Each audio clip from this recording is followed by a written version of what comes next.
All big cities have arts organizations to provide connection with local and world cultures. Here in Boston, we also keep track of what nonprofit arts and cultural organizations do for the economy and how they help meet needs in education and human development. The metrics have recently been updated in a report from an organization supporting the local arts and culture sector. To tell us about the Arts Factor 2019 is the Executive Director of ArtsBoston, Catherine Peterson. Thank you very much for being with us, Catherine. Glad to be here, Chris. First of all, there's one thing here about economic impact, direct economic impact. What does that mean exactly? The direct economic impact is the amount that our museums, our theaters, our musical organizations, dance organizations, and nonprofit world actually bring to the economy in terms of what our budgets are.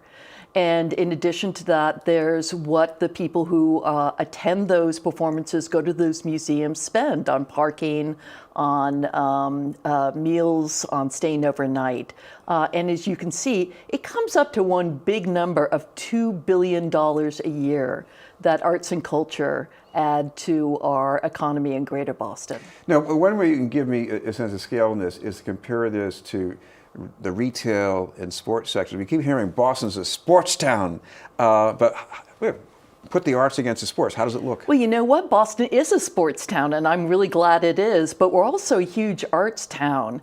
And when you look at the numbers of people who go to the arts every single year, it's 4.5 times as large as the number of people who go to our 4 major sports teams. 4.5 times as many people go to the arts as go to our 4 teams.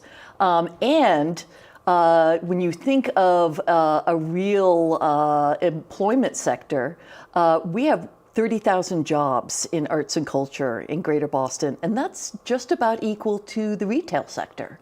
Jobs meaning everybody from people who take care of the building to people who are really creative, I guess, right? Absolutely. We think everybody is creative, so yes. What I'm also curious about here is about the growth, because you came out with a report 5 years ago. You had one baseline.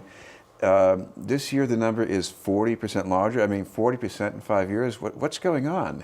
That is a large increase, and that in a large way is due to more free performances, where more people are able to attend. I think there's also a much greater need for people to have the escape and also the solace and coming together with friends and family that going to arts and entertainment brings them. So there are a number of different reasons. This is BNN News. We're talking with Catherine Peterson from ArtsBoston. Catherine, there's also a qualitative side to this too, the mission of the arts, and your report, you look at some of that, and for instance, about the need for creativity and innovation. What's the connection exactly? Yeah, the connection is found on a couple different levels. One is we know that the creativity that the arts sector provides for Boston as a community is one of the main inspirations for people who live here, especially for our tech and our innovation sector. So being in a place that has the arts and culture that Boston has is just a great way to make sure that, especially our younger folks, are really captivated and kept stimulated and inspired by what's going on. And the other point is that why do people come and decide to locate in Boston? Why would all of our students decide to stay in Boston? Part of that reason is the fact that we do have such a rich arts and entertainment culture here. How is it that this is so important to retaining a workforce? We get people from all around the country who could go someplace else. What difference does it make that they can go to a concert or play? Why is that so important? Because it has to do with helping to make a place a home. When you think about coming here, whether you're an immigrant and you're coming here to America new, whether you're coming from a different part of the country, part of finding a new home is finding a way to belong. And part of that is finding your own music, your own dance reflected in what you see around you. Part of it is learning how to bond with your neighbors in your community through seeing other people's culture. So it's a way to really build community, and it's a way to tell our stories. Well, there's more going on here, than just high-skilled workers and flagship institutions. There are people growing up in the city, in the neighborhoods, and a lot of them are very underrepresented in the arts. How does this phenomenon help them?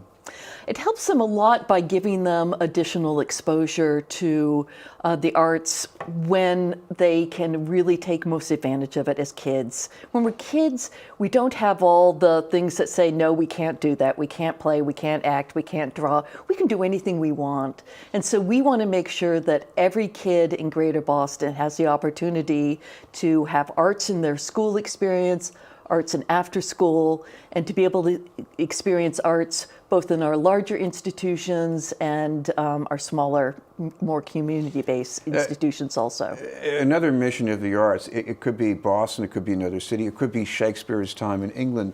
We have issues, and I guess we need the arts to work them out. Boy, don't we? The arts are an incredible way to put into words things we otherwise might not be able to share with each other. It is the great way to communicate great pain, great change, high emotions, laughter. It is the primary way that we can communicate with each other, and we need to make sure that everybody in our region has access to that, regardless of our age, regardless of where we're coming from. Well, this report also pretty much coincides with the state budget process. Explain why that is important to the arts in the state as well.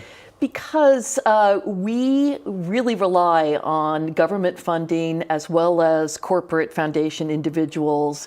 And right now, our state Arts Council is up for renewal for their funding. And we are asking for an increase of about $2 million from the State House. It's looking good so far, and having this, both the data and the stories that tell about the impact that it has in every single community across the Commonwealth makes a huge difference. Well, I know your group is an advocate, you do some research and policy, but beyond that, what else do you do to help the arts? We help to tell the story of what's going on. We have the most comprehensive calendar of what's going on in Greater Boston. We do promotions, letting people know what's going on. And we also help to make the arts more equitable. We have a network for arts administrators of color. We have professional development opportunities. So we're all about making the arts more equitable, helping to build audiences, and also to make sure that the arts have the resources to be at the table to solve the city's problems. Plus, you've got a website with more details and the report, right? We do, artsboston.org. Thank you very much for being with us. Chris, it's my pleasure. Catherine Peterson from Arts Boston.